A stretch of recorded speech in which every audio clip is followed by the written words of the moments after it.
So, a very good evening to all of you. हमारा आज last class है good तो मॉर्निंग आज मैडम। तो आज जितना है हम लोग जानने का कोशिश करेंगे. So let me start.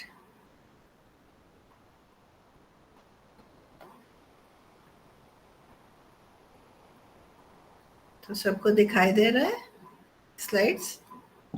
Yes madam. Okay okay, हमारा बातचीत भी सुनाई दे रहा है ना? Yes okay, thank you. So I start again. तो फिर से एक समरी जैसा रिपीट कर देते हैं, जैसे कि ये तो आप लोग का सेल्फ डेवलपमेंट ऑफ टीचर्स है. So I am doctor Rita Bhattacharya again, I am a counselling psychologist. तो इसमें 2 ब्लॉक्स का है, जैसे कि आप देख रहे हैं. एक एक करके हम लोग तो समझ चुके हैं. तो understanding the self I have completed, जैसे कि इंटरपर्सनल प्रोसेसेस में ईगो स्टेट्स वगैरह था. और लीडरशिप स्टाइल्स में कितना लीडरशिप स्टाइल्स है, किस तरह का लीडरशिप स्टाइल आप अपना रहे हैं खुद के लिए जब आप टीचर्स क्लास में हैं. तो डेवलपिंग प्रोफेशनल वैल्यूज़ क्या है, एथिक्स क्या है, और ये सब चल हो गया. तो लेटर ऑन वी स्टार्टेड, हम इतना सारा समझने के बाद हम अपने को कैसे मैनेज करें. तो मैनेज करने के लिए कॉन्फ्लिक्ट बहुत सारा है, जो कि हमारा पर्सनल हो सकता है, जहाँ पर ऑर्गेनाइजेशनल कॉन्फ्लिक्ट हो सकता है, जहाँ पर हम काम कर रहे हैं. तो पर्सनल में तो अप्रोच अवॉइडेंस अवॉइडेंस हो सकता है, लेकिन ऑर्गेनाइजेशन में दूसरी तरह का कॉन्फ्लिक्ट भी हो सकता है. तो स्ट्रेस हम लोग देखे कल, यू स्ट्रेस और डिस्ट्रेस. जो अच्छा स्ट्रेस होता है, कुछ काम हासिल होने वाला है, कुछ उसके उस स्ट्रेस करने के वजह भी कुछ अच्छा हमें मिलने वाला है, तो that is you stress, always EU stress. And distress जो कि आप कंट्रोल नहीं कर सकते, जो कि आपके के बाहर है, सो वो always is considered as distress. तो स्ट्रेस का कैसे कैसे एडोलेसेंट स्टेज में कैसे अफेक्ट करता है वो हम देखे हैं. इफेक्ट्स ऑफ स्ट्रेस, जैसे कि हमारा फिजिकल बॉडी में इफेक्ट दिखता है, और साइकोलॉजिकल या थॉट प्रोसेस, जो कि ज़्यादातर हमारा स्ट्रेस उसी के कारण है, वो भी दिखता है. And different type of managing conflicts भी है. और उसके साथ हम लोग डिफरेंट मॉडल्स ऑफ स्ट्रेस देखे हैं, कौन कैसे मॉडल ऑफ स्ट्रेस बताना चाहते हैं, कि स्ट्रेस कैसे शुरू होता है, कहाँ से होता है, हमें पता चलता है कि नहीं कि हम लोग को स्ट्रेस हो रहा है. और कहीं कहीं हम ये भी बताए कल कि बीच बीच में हम लोग को स्ट्रेस हो रहा है करके नहीं पता, क्योंकि हम इतना इम्पोर्टेंस नहीं देते हैं, या किसी को बताते हैं तो उन लोग बोलते हैं अरे ऐसा तो होता ही है, चलो कुछ नहीं होगा, तो ऐसे करके हम छोड़ देते हैं. So this are different type of stress management. Coping style हम लोग देखे हैं कल, किस किस तरह का कोपिंग स्टाइल हमें अपनाना है. और आज लास्ट 2 यूनिट है, जो कि हम देखेंगे कि फर्स्ट में डेवलपिंग कम्युनिकेशन स्किल्स, जो हम अपने में टीचर में कैसे बातचीत चलता है, टीचर स्टूडेंट में चलता है कैसे, टीचर ऑर्गेनाइजेशन कैसे चलता है. तो ये हमें देखना है कैसे हम लोग कम्युनिकेशन स्किल डेवलप कर सकते हैं. और कहीं कहीं अगर हम लोग को डिसीजन लेना है, तो या प्रॉब्लम सॉल्विंग करना है, तो उस जगह पे हम लोग को कहाँ पर ज़्यादा इम्पोर्टेंस देना है. तो ये मैनेजिंग सेल्फ ये क्यों आप लोग के लिए दिया गया, क्योंकि ये आप it will be leading to a meaningful professional life. आपको प्रोफेशन बहुत अच्छा लगेगा, काम करने के लिए भी स्ट्रेस ज़्यादा नहीं दिखेगा. और कॉन्फ्लिक्ट्स एंड स्ट्रेस, जो कि ज़्यादातर कॉमन है ही personal as well as professional level में, तो इसको हेल्प करने के लिए एक अच्छा हेल्दी लाइफस्टाइल के लिए मैनेजिंग सेल्फ बहुत ही ज़रूरी है.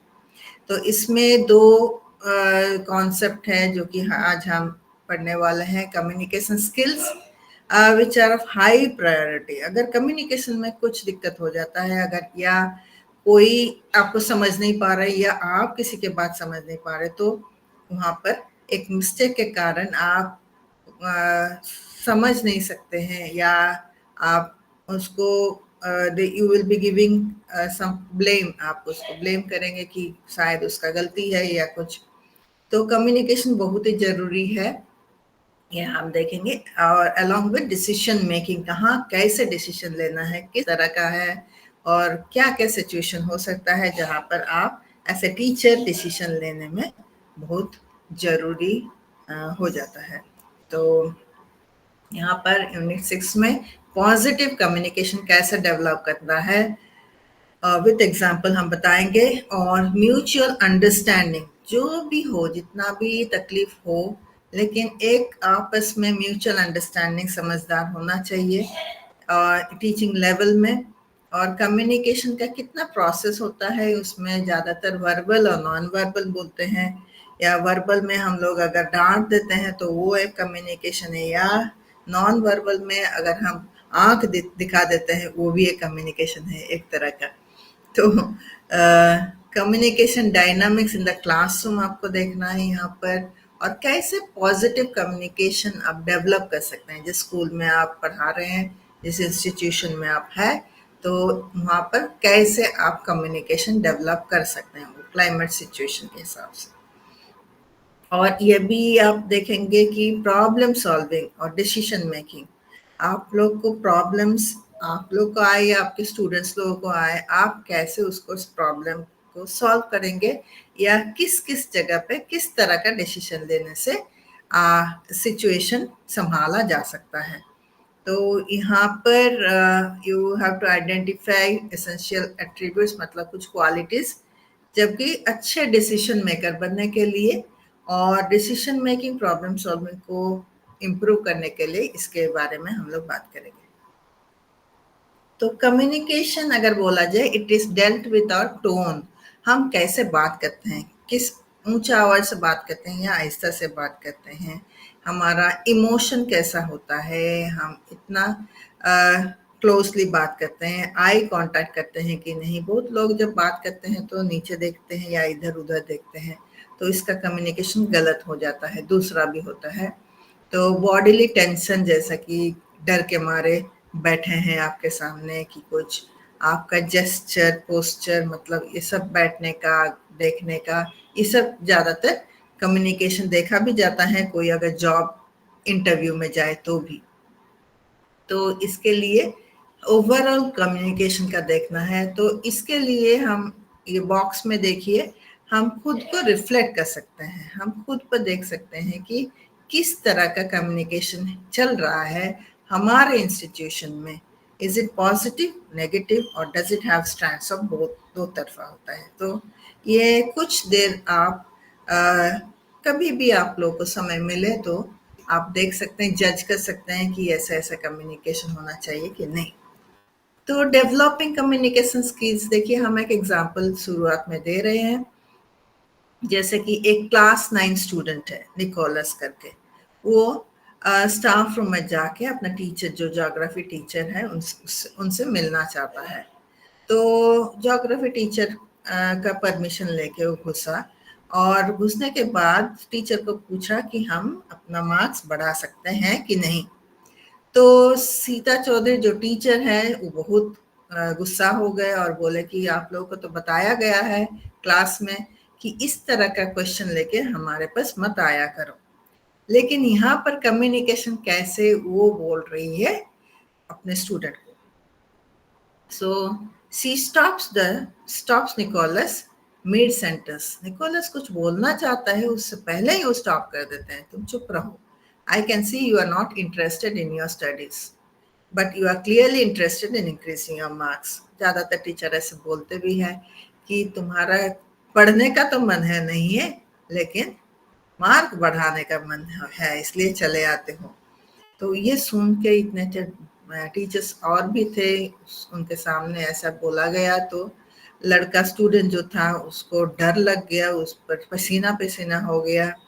और उसके बाद भी टीचर बोले कि उसको दूसरे तरह से देखे, और बोले कि रिफ्यूजेस टू एंगेज, ज़्यादा बात करने मना किए, और बोले कि my marks need to be earned, मतलब कि हमारा जो मार्क्स हम देंगे वो तो मेहनत करके लो, ना कि आप ऐसे आके पूछो। तो my advice is that you ought reject laziness and focus on your studies. तो आलसी करने से तो कुछ नहीं होगा, लेकिन स्टडीज में फोकस करो, तभी तुम मार्क ले सकते हो। ये हम एग्जाम्पल बाद में भी देंगे, कुछ कुछ कॉन्सेप्ट समझाने के लिए। तो ऐसे कम्युनिकेशन आपको अच्छा लगता है क्या? तो अगर कोई स्टूडेंट आपके पास आए और स्टाफ रूम में पूछे, एक तो स्टूडेंट को स्टाफ रूम में पूछना तो मना है, ऐसे ये तो नहीं होना चाहिए। तो वहाँ पर अगर आप होते तो कैसे आप डील करते, ये एक आपका सेल्फ अवेयरनेस एक हो सकता है। तो प्रोसेस ऑफ कम्युनिकेशन में अगर हम आए तो ट्रांजैक्शनल मॉडल तो हम पहले देखे थे, वहाँ पर कम्युनिकेशन भी देखें। तो जैसे कि ईगो स्टेट्स हम पहले फर्स्ट डे में देख चुके थे। तो यहाँ पर communication is not what we do to others, what we do with them. दूसरों को क्या करते हैं नहीं पता, लेकिन दूसरों के साथ रहते हैं कि नहीं, वही देखना है। So it is just a relational nature, हमारा रिलेशनशिप कैसा चल रहा है। जैसे कि हम एक एग्जांपल दिए हैं, स्टेज में कितने सारे डांसर्स एक साथ नाचने वाले हैं, तो एक आध का कम्युनिकेशन सबके साथ एक जैसा होना चाहिए। अगर कम्युनिकेशन मिस हो जाता है तो स्टेप्स भी मिस हो जाएगा और ठीक से नाच भी नहीं सकते हैं। So this is what a communication should be with others, not to others. तो एक आध पर कम्युनिकेशन का बैरियर होता है, मिस्टेक भी होता है। क्यों होता है कम्युनिकेशन में, क्यों समझ में नहीं आता है? एक तो क्लैरिफिकेशन नहीं होता है, क्लैरिटी, हम जो बोलना चाहते हैं आप नहीं समझ रहे हैं, तो वो कम्युनिकेशन सही नहीं होगा। या आप कंफ्यूज्ड हो, जैसे कि स्टूडेंट आ जाते हैं आपसे पूछने के लिए, लेकिन बहुत कंफ्यूजन में है स्टूडेंट, तभी वो कम्युनिकेट नहीं कर सकता, क्या बोल रहा है उसको ही नहीं पता। तो लैक ऑफ लिसनिंग और ट्रस्ट, जैसे कि ये एग्जाम्पल में हम दिखाए, जो टीचर सुनना ही नहीं चाहते हैं, विश्वास ही नहीं करना चाहते हैं कि लड़का अच्छा मार्क ला सकता है कि नहीं। स्टीरियोटाइप, प्री जजमेंट है, लड़का मतलब ये, इसको हम देखे हैं पढ़ाते वक्त क्लास में, ये तो इतना मार्क नहीं ले सकता, तो पहले से जज कर लेते हैं, है ना। तो डिसऑनेस्टी, इमोशनल इनसिक्योरिटी, इस सब एक एक करके मिस्टेक अगर हो, या कम्युनिकेशन में के लाइन में अगर ये सब कभी भी आ जाता है तो कम्युनिकेशन में कॉन्फ्लिक्ट पैदा हो सकता है। तो इसमें हम लोगों को ओवरकम करना है, जो भी बैरियर है, जो भी प्रॉब्लम है, ऐसे कैसे ओवरकम कर सकते हैं? बाय सेल्फ रिफ्लेक्शन, खुद पर देख के कि हम जो बोल रहे हैं सही बोल रहे हैं कि नहीं। क्योंकि हम किसी को बदनामी करने का नहीं है, किसी को ब्लेम करने का नहीं है। सिचुएशन होता है, तभी एक दिन ये लड़का पढ़ा नहीं ठीक से या होमवर्क नहीं किया, इसका मतलब ये नहीं कि हर वक्त वो ऐसा करेगा। इसका मतलब भी ये नहीं है कि उसको मार्क ज़्यादा नहीं बन सकता, क्योंकि इसके नाम से मुझे पता है कि ये गलत है। तो ये अगर ऐसा कम्युनिकेशन बना रहा तो मुश्किलें हो जाएगा कम्युनिकेशन बिल्डअप के लिए। तो जैसे बताए हम कि कम्युनिकेशन वर्बल भी है, नॉन वर्बल भी है। जब हम बातचीत करके कम्युनिकेट करना चाहते हैं, तो दिवाली स्टार्ट हो गया इधर उधर, हम जल्दी से खत्म करेंगे।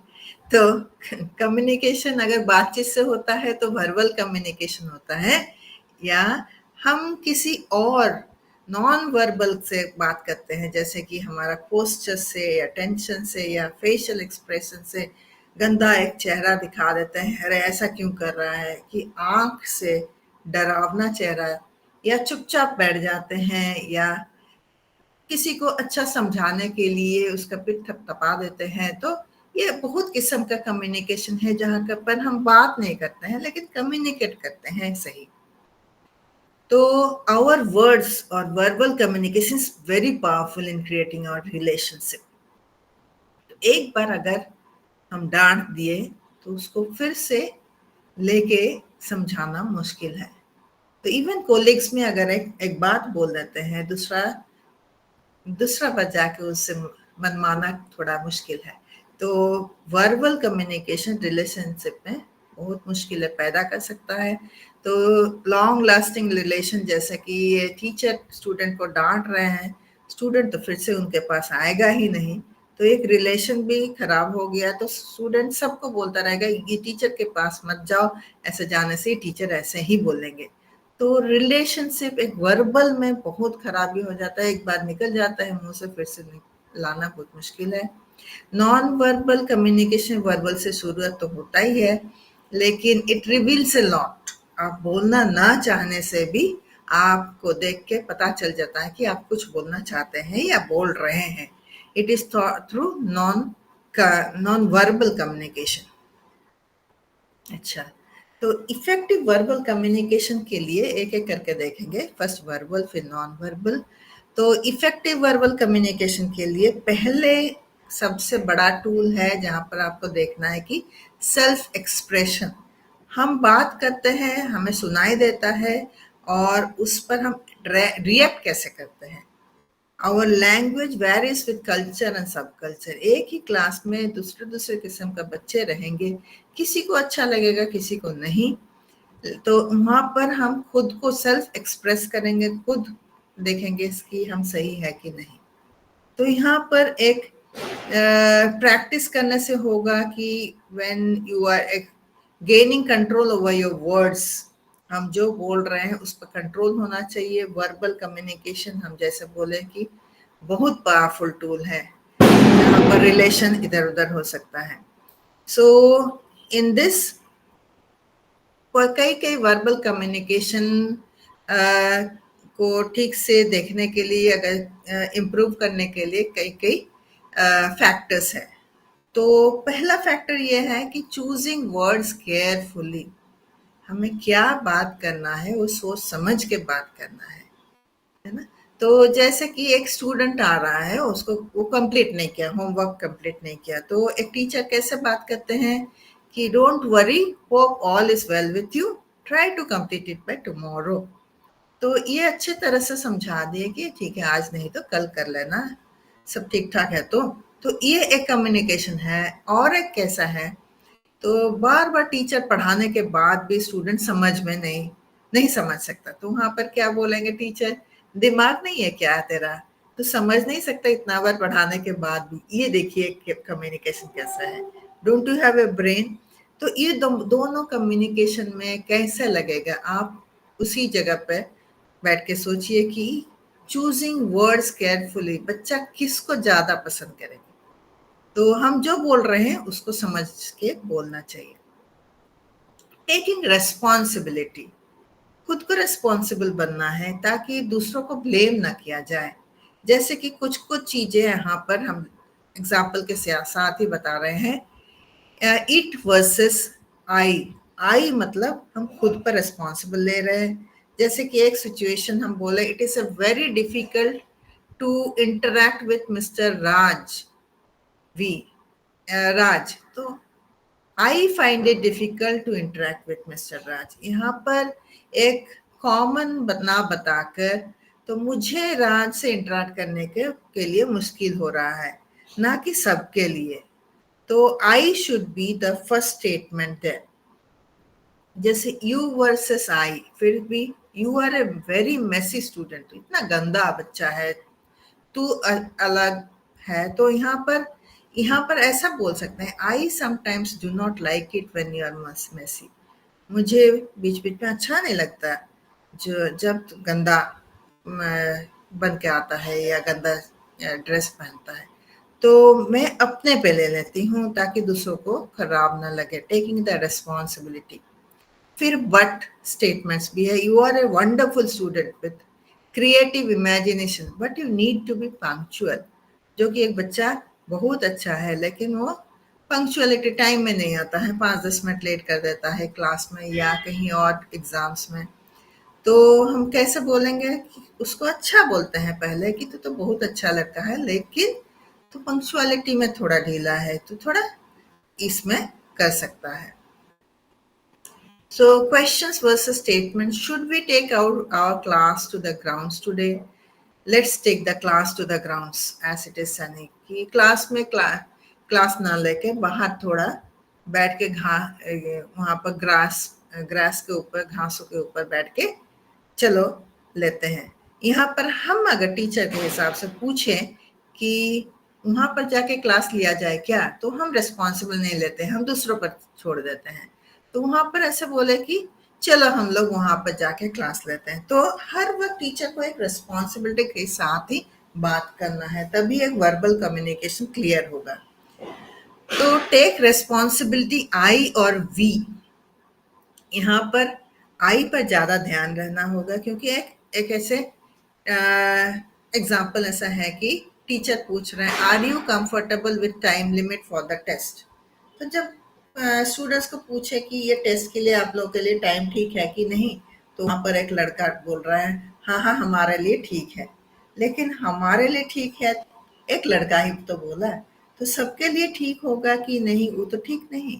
तो वहां पर कैसे बात करना है, जैसे कि I am comfortable with the time limit, तो तभी टीचर को पता चल जाए कि एक लड़का को कंफर्टेबल है, चलो दूसरों क्लास को पूछते हैं।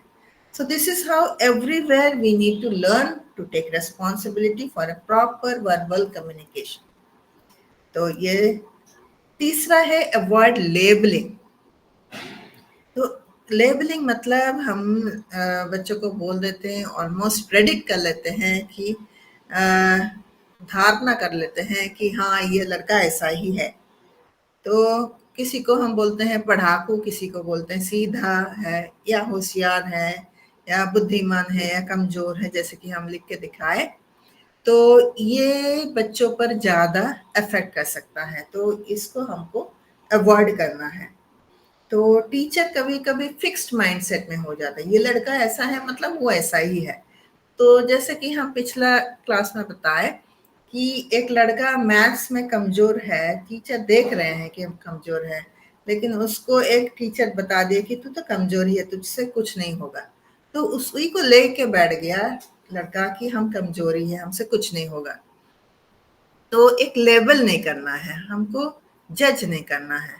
तो यहाँ पर दो तरफ का माइंडसेट हो सकता है टीचर का, एक तो फिक्स्ड और एक ग्रोथ माइंडसेट। तो फिक्स्ड माइंडसेट हम लोगों को नहीं लेना है, क्योंकि बच्चों पर असर पड़ सकता है। तो ग्रोथ माइंडसेट के लिए आज बच्चा ऐसा नहीं तो कल तो और कुछ हो सकता है, पढ़ाकू हो सकता है, एक बुद्धिमान भी हो सकता है, वो अपने से कुछ भी कर सकता है। तो हम लोग को बच्चों को पर एक लेवल नहीं देना है। जैसे कि एक हम लेबलिंग के ऊपर एक एग्जाम्पल दिए हैं, I study in class 9, I have been labeled as weak in math by my teachers, parents, friends, सब कोई बोलते हैं तो weak है। So I recall that it was in class 5 that I developed a block against mathematics. तो बच्चा जब 5th standard में था तभी उसको कोई बोला गया, अभी तक 9th स्टैंडर्ड में असर कर रहा है कि सब कोई बोले तू तो मैथ्स में वीक ही है, तुझसे नहीं होगा। तो I sought my teacher's help. The teacher explained to me the operation and then asked me to practice on my own. I did not have courage to tell her that I have not understood her explanation. यहाँ पर बच्चा बोल भी रहा है कि हमें थोड़ा पढ़ा दीजिए, तो टीचर पढ़ाने के बाद भी उसको समझ में नहीं आ रहा है, लेकिन बच्चा फिर से पूछने को नाराज है क्योंकि मुझे टीचर ऐसा बोल देंगे। तो टीचर्स ऑफन से कि ट्राई हार्डर और पुट इन मोर एफर्ट, और थोड़ा कोशिश करो, ठीक से तुम्हें समझ में आ जाएगा, ठीक से करो, ऐसा बोलते हैं। तो वहां पर ये कम्युनिकेशन ठीक है। जहां पर हम लोग लेबल लगा देते हैं तो बच्चों को हम कमजोर बना देते हैं, तो लेबलिंग हमें नहीं करना है। Examine pre supposition. Pre supposition मतलब पहले से हम कुछ मन में गढ़ लेते हैं कि ऐसा ही है।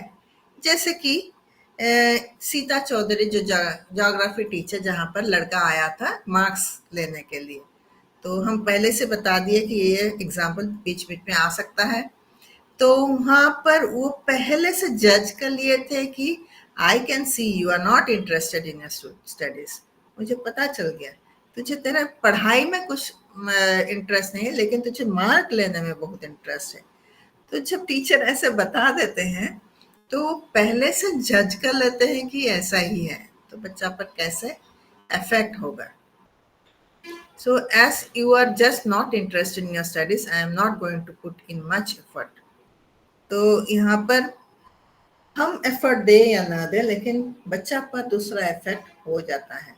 तो जबकि तेरा इंटरेस्ट है नहीं है, मैं भी इंटरेस्ट नहीं दिखाना चाहती हूँ। तो ये ऐसा टीचर को बोलना भी ठीक नहीं। Examine the pre supposition.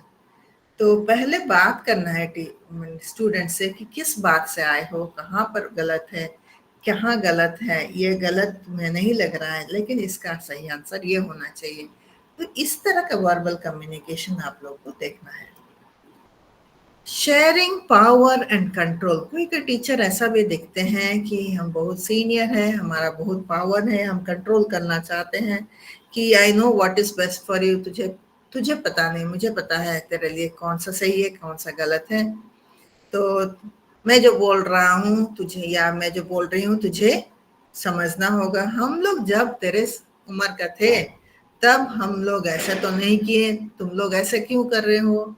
तो इस तरह का अगर बोला जाए तो वहां पर कंट्रोलिंग आ जाता है। लेकिन अगर हम लोग बच्चों के साथ मिलकर, क्योंकि जमाना बदल रहा है, हम लोग को भी बच्चों के साथ बदलना है, नहीं तो बच्चे हम लोगों को टीचर के हिसाब से अपनाएंगे नहीं। तो यहाँ पर अगर टीचर बोले कि चलो दोनों मिलके समझते हैं इसको कैसे ठीक किया जाए, I would like to know what you think. तुम्हारे मन में क्या चल रहा है, पहले बताओ तो हम समझाते हैं ऐसे।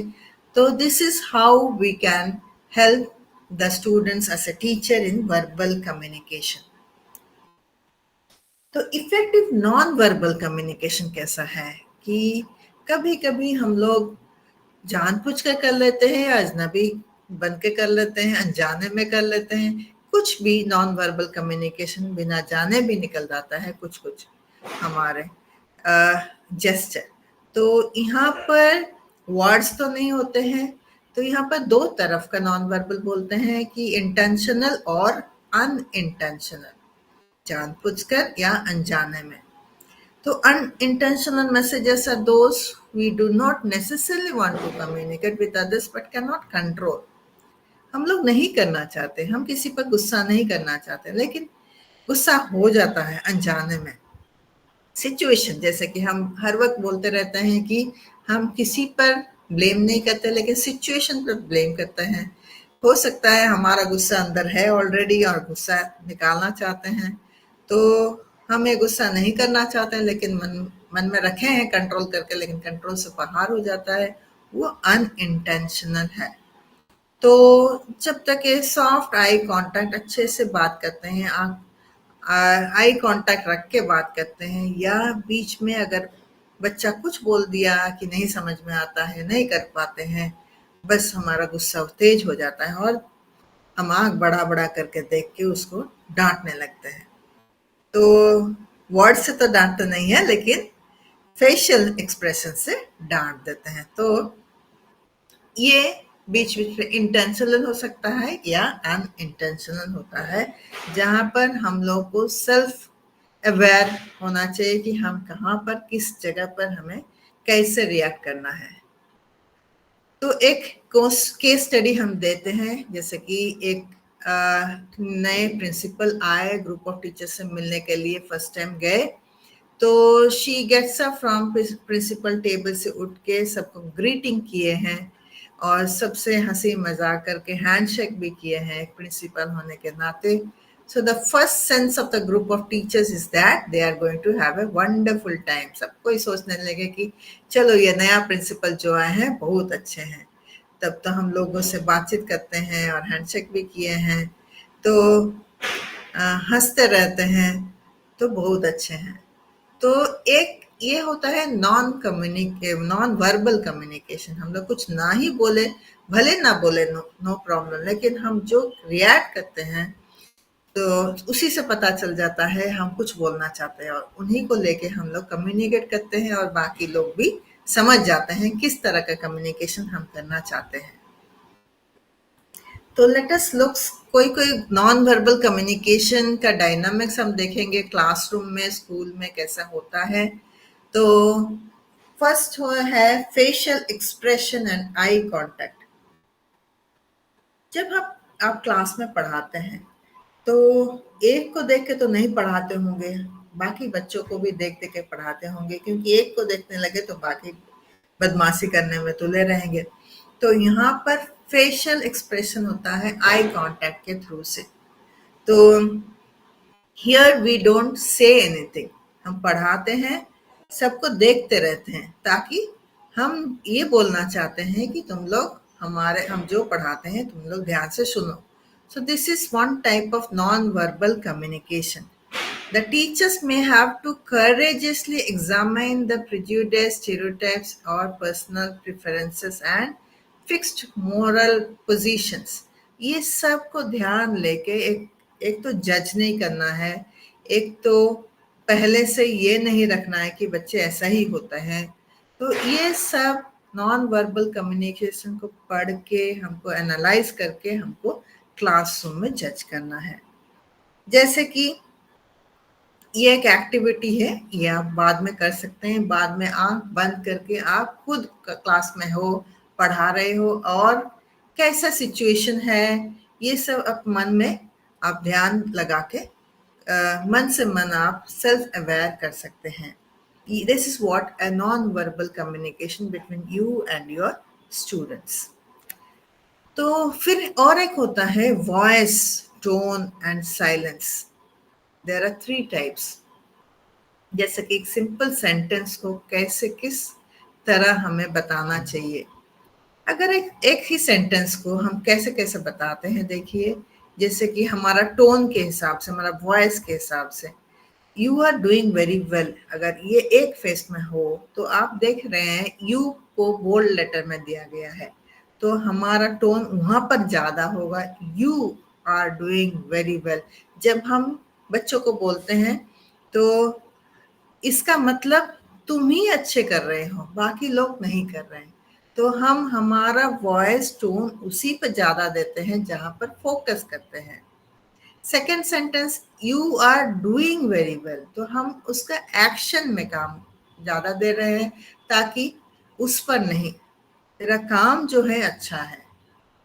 तो you are doing very well, अगर ऐसा बात करें तो द फोकस ऑन एक्सेलेंस, तुम टॉप किए हो, तुम बहुत अच्छे किए हो और तुम्हारा एफर्ट, हार्ड वर्क ये बहुत काम आए। You are doing very well, तो क्वालिटी में आ जाता है। तो ऐसे एक ही सेंटेंस को आप दूसरा दूसरा किस्म का टोन वॉइस में बोल सकते हैं, और ये आपको पता चल जाता है कि किस वॉइस में कैसे टोन में बोलने से कहाँ पर आप ज्यादा महत्व दे रहे हैं। तो if the tone is overly sarcastic, distant, authoritarian, rude, ऐसे अगर हो तो it can be a major barrier in communication. आप अच्छे को भी अगर बुरे तरह से बोल रहे हैं तो बाकी लोग ठीक से नहीं समझ सकते हैं आपका बात। So we also read the silence of people. अगर आप बताना भी नहीं चाहते लेकिन आप चुपचाप बैठे हो और आप हंस के थोड़ा उसको जवाब देते हो, तो उससे भी पता चल जाता है आप क्या बोलना चाहते हैं। Body posture and tension.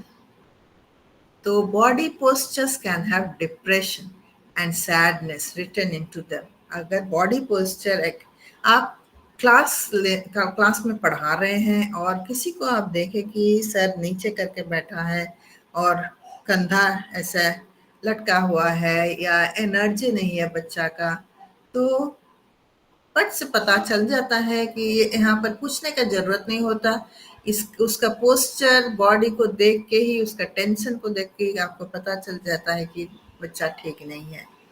So excessive comments on the way in which student dress, eat food, shaming the body. आजकल ऐसे हो गया, लीगली एजुकेशनल इंस्टीट्यूशन में लीगल भी घुस गए हैं, लेकिन जैसे कि एक मोटा बच्चा को भी मोटा नहीं बोला जा सकता, वहां पर एक वर्ड बोला जाता है बॉडी शेमिंग। तो टीचर मुझे बॉडी शेम कर रहे हैं, यहाँ पर legally it is illegal to say, आप नहीं बता सकते। बच्चा कैसा खा रहा है, बच्चा कैसा ड्रेस पहन रहा है, फिजिकल बोलो, इमोशनल बोलो। अगर ऐसा कुछ, काला बच्चा को तो बहुत काला है, या ऐसा कुछ बोलिए तो उसमें बहुत कम्युनिकेशन कॉन्फ्लिक्ट हो सकता है। और एक स्पेस, डिस्टेंस एंड टच। तो एक टीचर और स्टूडेंट्स में एक कम्युनिकेशन तो होना ही चाहिए, लेकिन एक डिस्टेंस भी होना चाहिए ताकि एक रिस्पेक्ट बने रहे। तो बच्चे जैसे दोस्त हैं, ऐसे तो एक टीचर दोस्त नहीं बन सकता। तो जब एक टीचर को टीचर बोला जाता है, एक स्टूडेंट को स्टूडेंट बोला जाता है, तो उन दोनों में हर वक्त एक तरह का डिस्टेंस मेंटेन करके रखना है। तो अगर gentle and warm touch is also a non-verbal way of creating deeper connectedness with people. एक पीठ पीठ थपथपाए, आहिस्ता से उसको बोले कि छू के बोले, वो भी एक कम्युनिकेशन डेवलप कर देता है। लेकिन वो कैसे आप थपथपा रहे हैं, आप फिजिकली कैसे उसको हर्ट कर रहे हैं क्या, ये भी उस पर मुश्किलें पैदा कर सकता है कम्युनिकेशन में। So in many school cultures, a physical distance between teacher and student is maintained, ये होना चाहिए एक टीचर और स्टूडेंट के बीच में, और नहीं तो ये दूसरा कम्युनिकेशन बोला जाता है which may be somewhat legally issued. तो एक लड़का या लड़की जो रो रहे हैं, बहुत स्ट्रेस में है, तो वहाँ पर भी आप उसको बुला के गला लगाना कि कुछ करना, ये भी गलत कम्युनिकेशन पैदा कर देता है। तो this are different type of communication which you need to maintain when you are in the classroom और स्कूल कैंपस और आउटसाइड, कहीं भी हो आप। तो आपके बीच में एक स्टूडेंट और टीचर का रिलेशनशिप ही रहना चाहिए। तो communication dynamics in the classroom, तो क्लास में कैसे किस तरह का कम्युनिकेशन डायनामिक्स मतलब ये इंटरेक्शन के बीच में होना चाहिए। तो टीचर इमीडिएसी कंप्राइजेस, टीचर के इमीडिएट जैसे कि रिलेशनशिप में एक वर्बल और नॉन वर्बल बिहेवियर तो है ही, that creates closeness between teachers and students, जानने पहचानने और भरोसा करने वाले जो है। तो यहाँ पर टीचर्स का हाईली इमीडिएट कांटेक्ट होता है आई कांटेक्ट। तो तभी आपको पता चलता है कि कैसा है बच्चे यहाँ पर।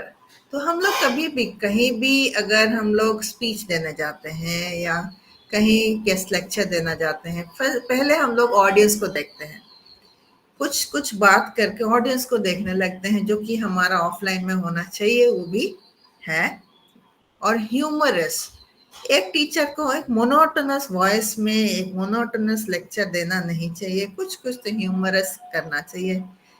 चलिए कुछ क्वेश्चन पूछ लिए बीच में, या क्या कैसे समझ में आ रहा है क्या नहीं, तुझे क्या नींद आ रहा है, तो जो छोटा छोटा मजाक ऐसे करके पढ़ाने से अच्छा लगेगा कि इमीडिएट कांटेक्ट, अच्छा रिलेशनशिप में। और अगर नॉन इमीडिएसी हो वहाँ पर, जैसे कि एक टीचर अपना पोडियम टेबल से हटते ही नहीं, कोई कोई टीचर देखते हैं कि घूम घूम के पढ़ाते हैं, कोई कोई टीचर अपने टेबल के उधर रह के ही पढ़ाते हैं और कहीं देखते नहीं, या कोई कोई टीचर एक तरफा देख के पढ़ाते हैं, बाएं तरफ हो गए तो बाएं तरफ देख के पढ़ाते हैं, इधर नहीं ताक रहे हैं। So there is no proper relationship with the teacher and student there.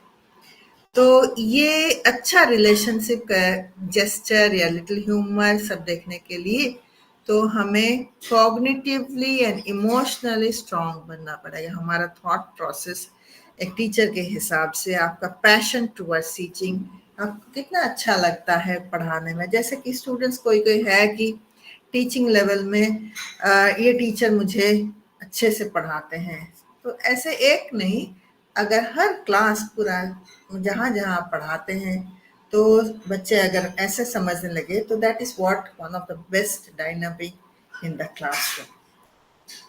So in classrooms, there are a number of students who experience communication apprehension. तो यहाँ पर हर किस्म का बच्चे होते हैं। कम्युनिकेशन अप्रेशन मतलब डर पैदा होता है, या कम्युनिकेट नहीं करना चाहता है, या अंदर ही अंदर चुपचाप बैठ जाते हैं। These students have difficulties in making relational connections because of multiple reasons. तो यहाँ पर अगर चुपचाप बैठते हैं, मेकिंग रिलेशनल कनेक्शन थोड़ा इधर उधर हो जाता है तो मुश्किल होता है। तो यहाँ पर बच्चों को कैसे आप हेल्प कर सके, जैसे कि आप ये डायग्राम में देख रहे हैं, हम ये डायग्राम थोड़ा बड़ा करके दिखाएं। अच्छा, तो आप सबको दिख रहा है डायग्राम यहाँ पर? दिख रहा है मैडम, दिख रहा है। अच्छा ठीक है, थैंक यू। यस मैम, दिख रहा है। तो यहाँ थैंक यू चलो, कम्युनिकेशन एप्रेहेंशन। तो कम्युनिकेशन जहाँ पर बच्चे नहीं करेंगे ठीक से, तो क्या होता है, इंटरनल डिस्कम्फर्ट, अंदर से खिंचाव हो जाता है, कंफर्ट नहीं रहता है कि हाँ हम टीचर के पास जाके पूछें, तो अगर टीचर चिल्ला दी है कि हमें ठीक से समझाए नहीं, तो एक ऐसा हो सकता है। कम्युनिकेशन अवॉइडेंस, चलो समझ में नहीं आ रहा है तो नहीं आए, हम पूछेंगे नहीं, अवॉइड कर देते हैं। या कम्युनिकेशन विथड्रॉल, वहां से हट जाना, ये भी है। या ओवर कम्युनिकेशन, ज्यादा पूछना कि ज्यादा कम्युनिकेट करना। तो आप सोचिए ऐसे भी बच्चे आपके क्लास में रहेंगे। तो अगर इंटरनल डिस्कम्फर्ट, जैसे कि वो बच्चा मार्क्स के लिए पूछा, तो अगर टीचर ऐसे बताते हैं तो उसको इंटरनली डिस्कम्फर्ट हुआ होगा, अरे हम क्यों आए यहाँ पर। तो तभी क्या होगा, एक डर पैदा होगा, एक टेरर, एक शिवरिंग ऐसा हो जाएगा। और अवॉइड अगर करते हैं तो अवॉइडिंग आई कांटेक्ट। एंड अगर बच्चे, आप ऐसे देखेंगे क्लास में कि बच्चे समझ रहे हैं कि नहीं, तो बच्चे आपको देखेंगे नहीं, आई कांटेक्ट नहीं करेंगे, तो वहां पर आपको पता चलेगा कि ये बच्चा समझा नहीं, अवॉइड कर रहा है। फिजिकल एंड साइकोलॉजिकल विड्रॉल, तो ऐसा तो डिस्ट्रैक्ट होता रहेगा बच्चा, इधर उधर देखता रहेगा, या ऐसे सर नीचा करके बैठा रहेगा। तो over communication, speak too much long worded confused messages, तो वो समझ में नहीं आएगा उस बच्चा को, लेकिन वो बहुत चिल्ला चिल्ला के बात करेगा, या जो आप पढ़ा रहे हैं उस पर क्वेश्चन ना बोल के दूसरा क्वेश्चन बोलना शुरू करेगा। तो ये कम्युनिकेशन अगर प्रॉब्लम हो तो यहाँ पर इस किस्म का बच्चे आपको दिखने को मिलेगा। तो जैसे कि एक केस स्टडी बता रहे हैं, राकेश, वो एक नवोदया विद्यालय का स्टूडेंट है, क्लास 8 में पढ़ रहा है। तो क्या बोल रहा है कि one of the problems I encountered on joining government residential schools was that there was a language gap in my communication with teachers. तो जब पहले गवर्नमेंट रेसिडेंशियल स्कूल में पढ़ता था कि कोर्स, तभी एक कम्युनिकेशन गैप बन गया था। कैसा कि वो थोड़ा शर्माया हुआ रहता था, नया एनवायरनमेंट में ठीक से अपनाने में मुश्किल होता था। तो वो एक इंसिडेंट सोच रहा था। एक बार एक क्लास में क्या हुआ, एक हिंदी क्लास में, तो वो एक वर्ड यूज किया, हमरा, हमारा के वजह वो हमरा बात बोल दिया हिंदी क्लास में। तो टीचर वहां पर प्रॉम्प्टली कट करके बोले कि करेक्ट किए उसको कि तू हमरा क्यों बोल रहा है, ये हमारा बोलना चाहिए। तो ये सारे के सारे क्लास के सामने जब बोल दिए तो बच्चा को थोड़ा लग गया उस पर कि हम गंवार है क्या, हमारा गंवार भाषा है क्या, हम ठीक से नहीं बात करें क्या। उसके बाद से वो क्लासरूम में और कुछ पूछने या बताने से मना करने बैठा। तो ऐसे अगर बच्चे कुछ बोले, अगर करेक्ट करना है तो उसको दूसरे किस्म का ह्यूमरस वे करेक्ट करना है, ना कि उसके उस पर लग जाए कि हाँ ऐसा हुआ और तू ऐसा ही है। तो उसको ऐसे लगाना नहीं चाहिए कि तू एक गंवार है, गंवार भाषा से बात कर रहा है, तू ऐसा ऐसा सिचुएशन पैदा नहीं करवाना है एक टीचर को। तो ये सब कम्युनिकेशन प्रॉब्लम को ओवरकम करने के लिए हमें क्या करना चाहिए एक टीचर के हिसाब से। सो टीचर के एटीट्यूड को देखना है। तो ऐसे एक साइकोलॉजिस्ट थे, कार्ल रोजर्स, तो वो 3 टाइप्स ऑफ एटीट्यूड्स बताए कि एक टीचर को 3 प्रकार का एटीट्यूड्स चाहिए। 3 किस्म का। तो एक तो जेन्युइननेस, मतलब रियलिटी में जो हो रहा है वो बताना है, जो देख रहे हैं उसी को ही बोलना है, न कि पहले जो देखे थे या हम अपने से ही बता रहे हैं तो ऐसा ही है, ये नहीं होना चाहिए। एक टीचर का एटीट्यूड ऐसा नहीं होना चाहिए। अगर बच्चा समझ में नहीं आ रहा है, उसको बुद्धू या और कुछ नहीं बोलना चाहिए, उसको एक्सेप्ट करना है कि ये बच्चा समझने में थोड़ा मुश्किल है, उसको, वो स्लो लर्नर है। ज़्यादातर स्कूल, कॉलेज, इंस्टीट्यूशन में ऐसे भी एक ग्रुप है जहाँ पर बच्चे स्लो लर्नर हैं, उनको पढ़ने में थोड़ा दिक्कत होता है, बचपन में कुछ प्रॉब्लम है, जिसके लिए उनको स्लो लर्नर के कैटेगरी में रखा जाता है और उनको ट्यूशन या एक्स्ट्रा क्लास भी दिया जाता है स्लो लर्नर के लिए। और एक क्या है, एम्पैथी। एम्पैथी आप लोगों को तो सिंपैथी पता ही है, उसको इतना मुश्किल है, कैसे क्या कर रहा है, वो ना बोल के हम उसके जगह में खुद को रख के हम जज करें। तो हम अपने हिसाब से ना जज करके हम दूसरों को हिसाब से जब जज करें, उसको बोला जाता है एम्पैथी। तो टीचर के एटीट्यूड्स 3 किस्म का होना चाहिए। एक तो जेन्युइननेस, जो बोले सही, एक्सेप्ट करना है कि बच्चा ऐसा है तो ठीक है, ऐसा है, उसको हम कैसे हेल्प करें। और एक बच्चे के हिसाब से हमें बात करना है।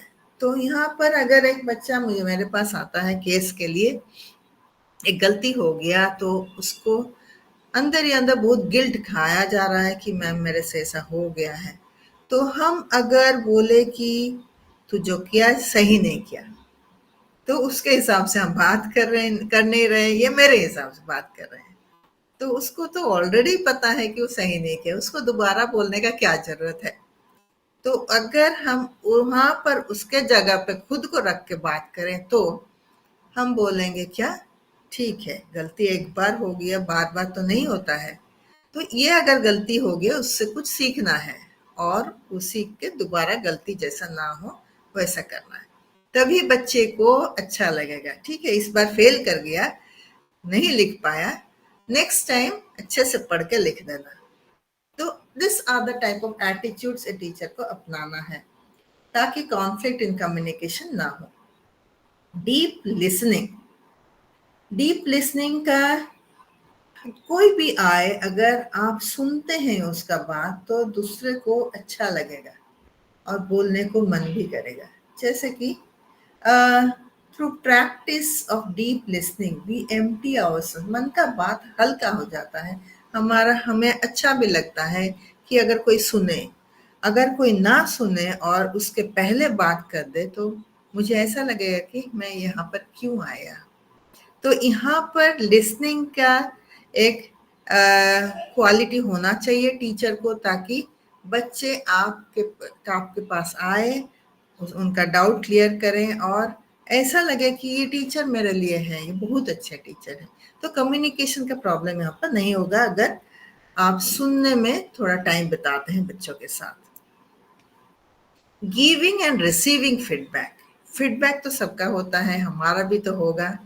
तो कोई भी पढ़ाते हैं तो ऐसा लगता है कि मुझे एक तरह का लगता है ठीक, और बच्चों को अलग लगता है। तो यहाँ पर अनकंडीशनल एक्सेप्टेंस, हम लोग कुछ कंडीशन नहीं रखते हैं, तो इसी के वजह से ये फीडबैक देना पड़ेगा। तो हमारा फीडबैक एम्पैथेटिक होना चाहिए, आपके जगह में खुद को रख के हम फीडबैक देंगे। तो feedback should be given verbally and non verbally, sometimes it is verbally, sometimes non verbally. और कहीं कहीं स्कूल में, कॉलेजेस में ये भी देखा जाता है, फीडबैक फॉर्म होता है, और फीडबैक फॉर्म से बच्चे फीडबैक का रेटिंग स्केल देते हैं, ये टीचर कैसा पढ़ाते हैं, कैसे मार्क देते हैं, कैसे बिहेव करते हैं। तो आजकल के दुनिया में ज़्यादातर इंस्टीट्यूशंस में फीडबैक फॉर्म बच्चों को दिया जाता है, और इसीलिए बोला जाता है हम लोग का कम्युनिकेशन बच्चों के साथ सही होना चाहिए, ताकि अच्छा फीडबैक है। तो हम भी फीडबैक देंगे जब बच्चों को, तो बच्चों से भी फीडबैक लेने का एटीट्यूड होना चाहिए। ओके, तो relational life positions and their influence on communication. आप लोग को पता होगा कि लाइक पोजीशन हम पहले बताए थे, है ना, कि I am okay, you are okay, I am not okay, you are okay, I am okay, you are not okay, I am not okay, you are not okay. तो ये हर किस्म का लाइक पोजीशन है। तो एक टीचर को कैसे ये लाइक पोजीशन अपने क्लास में या स्कूल में कैसे कैसे क्या करना है। तो I am not okay, you are okay अगर एक लाइक पोजीशन लिया जाए, यहाँ पर a growing individual assumes this like position. The parent and other authority figures consistently give the message that you are not okay and need to be better. एक teacher को कब ये महसूस होता है कि हम अच्छे नहीं हैं, हमें और भी थोड़ा कोशिश करना है? तभी होता है जब पेरेंट्स फीडबैक देते हैं कि you are not okay, you need to be better. तो यहाँ पर आपका कॉन्फिडेंस लेवल में क्वेश्चन आ जाता है, आपका ऑथोरिटी फिगर में क्वेश्चन आ जाता है, आपका डिजिग्नेशन में क्वेश्चन आ जाता है। तो यहाँ पर ये हो सकता है कि आई एम नॉट ओके, मुझे कहीं अच्छा से समझना है, कहीं दिक्कत हो रहा है शायद, तो ये पेरेंट्स भी बोलने लगे तो I am not okay, you are okay, ठीक है, हम बदल लेंगे। So I am not okay and you are also not okay कब होता है? जब हम लोग होपलेस हो जाते हैं। जैसे कि हर वक्त एक बच्चा को दूसरे बच्चे रिजेक्ट करते हैं, ये तो ठीक नहीं है, कॉन्सिस्टेंटली रिजेक्ट होते जाते हैं। तो growing individual gives up hope. तो मुझे हर वक्त बच्चे ऐसा कहते थे। ऐसा भी स्टूडेंट एक आया था मेरे पास जो हरियाणा से, तो वो बोला कि मुझे हर वक्त रिजेक्ट किया जाता था क्लास में, मुझे मेरे फ्रेंड्स लोग उनके साथ शामिल नहीं करते थे। तो उसका गिव अप होप मतलब वो I am not okay, you are not okay, हमें अगर रिजेक्ट किया जाता है तुम लोग भी रिजेक्ट होना चाहिए। तो ये ऐसे लाइफ पोजीशन उन पर पैदा हो जाता है। So I am okay, you are not okay ये कब होता है? जब बच्चे बचपन से मार खाते रहते हैं, डांट खाते रहते हैं, तो कोई ठीक तरह से नहीं देखते हैं, तभी उन लोग बड़े होके ऐसा हो जाता है कि अब्यूसिव, हम तो हर वक्त अच्छे हैं, तुम लोग ही अच्छे नहीं हो, इसलिए तुम लोग ऐसे ऐसे बात बोलते हो। And I am okay, you are okay ये सबसे अच्छा है, जहाँ पर आप होप भी लेते हैं, आपका वेलबींग अच्छा होता है, आप एक दिशा दिख रहा है, एक गोल के साथ काम करते हैं। तो ये अगर सारे के सारे देखते हैं तो आपका क्लास डायनामिक्स, आपका बच्चों के साथ रिलेशन और किस कॉन्सेप्ट में आप लेना चाहते हैं वो आपको पता चल जाएगा। नाउ जेंडर कल्चर डाइवर्सिटी, ये तो कम्युनिकेशन में आता ही है कि कभी कभी लड़कों को लड़कियों को एक साथ नहीं देखने से बच्चे या कोई ना कोई कुछ बोलते रहते हैं। आजकल इंटरनेशनल लेवल ऑफ इंस्टीट्यूशन बोलिए कि कहीं भी बोलिए, बहुत रेस्ट्रिक्शंस हो गया है इंस्टीट्यूशन लेवल में, क्योंकि यहाँ पर ज़्यादातर क्लासरूम में भी लड़के अलग बैठते हैं, लड़कियाँ अलग बैठते हैं। तो जैसे कि एक relationship between a boy and a girl is sometimes taken as suspicion. उन लोग एक साथ क्यों बैठे हैं, एक साथ क्यों बात कर रहे हैं, उनमें क्या चल रहा है? तो ये जेंडर कल्चर डाइवर्सिटी तो है ही हर जगह, ऐसा तो नहीं है। आप अगर अमेरिका और इंग्लैंड और ऑस्ट्रेलिया कहीं भी देखिए तो हर वक्त ऐसा है ही। तो हमारे यूनिवर्सिटी में भी है। तो यहाँ पर कम्युनिकेशन के जगह हम लोग अगर ऐसा बात करने लगे तो we are diverting our attention, generation के साथ हम नहीं चल रहे हैं। So the culture of students, including the language, needs to be respected by the teachers, ताकि हम उसके बारे में भला बुरा तो बोलते ही हैं, लेकिन एटलीस्ट रिस्पेक्ट के साथ उसके साथ बात करना है। ऐसा नहीं कि कुछ सस्पिशियस करके ब्लेम करना, डाउट करना, तो जमाना गया है, क्योंकि ये कम्युनिकेशन में एक कॉन्फ्लिक्ट फिर से पैदा हो सकता है कि मिसकम्युनिकेशन हो सकता है। ओके, तो creating positive communication climate in schools, कैसे पॉजिटिव कम्युनिकेशन करें? हर वक्त तो नहीं होता है, लेकिन किस किस तरह से हम लोग कर सकते हैं? तो positive communication patterns are established between schools, सबके साथ, जैसे टीचर, स्टूडेंट्स, नॉन टीचिंग में, जो टीचिंग में नहीं है, पेरेंट कम्युनिटी, सबको लेके एक पॉजिटिव कम्युनिकेशन, एक कम्युनिटी पैदा करना है। तो वहाँ पर first is voice of each person is respected. यहाँ पर senior teacher, junior teacher, principal, vice principal, HOD कोई नहीं देखते हैं, लेकिन पॉजिटिव कम्युनिकेशन तभी देखा जाता है जब हम लोग रिस्पेक्ट के साथ बात करते हैं सबसे। इवन एक कोई झाड़ू देने वाले आते हैं तो उसके साथ भी रेस्पेक्ट करके बात करते हैं, तो उन्हीं को अलग किस्म का देखा जाता है। He or she is a unique person in the campus. तो पहले respect. Next, school need to make parents feel like a welcome part. तो पेरेंट्स जब भी आते हैं स्कूल में, उनकी कम्युनिटी में, उनको वेलकम के जैसे दिखना चाहिए। ऐसा नहीं कि बिठा रखे हैं या आप बच्चे के ऊपर कंप्लेंट करते रहे पेरेंट्स को ऐसा लगना नहीं चाहिए कि हम अगर स्कूल में गए तो ऐसा ही बात मुझे सुनना पड़ेगा। लेकिन उनको ये होना चाहिए, चलो स्कूल थोड़ा घूम के आ जाते हैं, बच्चों के बारे में टीचर्स अच्छे बोलते हैं, या ऐसा भी कुछ टेक्निक्स बताते हैं ताकि हम बच्चों को संभाल सकें। वेलकम जैसे होना चाहिए। Third, trust and openness. One should trust the other person. एक विश्वास के साथ हर कुछ जाना चाहिए और सब कुछ खुल के बात करना है। ऐसा नहीं कि पीठ पीछे कोई बात करते हैं और विश्वास नहीं करते हैं। जैसे कि हम एक बोले थे एग्जाम्पल, एक टीचर क्लास में पढ़ा रहे हैं लेकिन बरामदा में और दो टीचर और कुछ बोल रहे हैं, तो ऐसा नहीं होना चाहिए। तो पॉजिटिव कम्युनिकेशन स्कूल में हो नहीं सकता तब तो। और एक पेरेंट टीचर कम्युनिकेशन या टीचर टीचर कम्युनिकेशन या स्टूडेंट स्टूडेंट कम्युनिकेशन, हर जगह एक पॉजिटिव, रिस्पेक्ट, ट्रस्ट और साइकोलॉजिकल क्लाइमेट के साथ एक अच्छा क्रिटिकल मोमेंट को पॉजिटिव में बदलना अच्छा होगा। तो this are few creative positive communication. और भी है, जैसे excessive competitive structures and resulted emotional shutdown and withdrawal are the reason why depression, suicide अभी भी बच्चों पर दिख रहा है जो कि स्कूल में है। ऐसे सुनने को आ रहा है, एक 10th स्टैंडर्ड बच्चा सुइसाइड कर लिया खुद के कहीं से। तो दिन और नहीं है, देखेंगे कहाँ पर 5th-6th स्टैंडर्ड भी बच्चे खुद के सुइसाइड करते हैं या डिप्रेशन में चले जाते हैं। लेकिन क्यों ये होता है? क्योंकि बहुत कम्पिटिटिव स्ट्रक्चर हो जाता है जहाँ की पेरेंट्स भी कंपटीशन में लेके आ जाते हैं, तू फर्स्ट नहीं हुआ वो फर्स्ट हो गया।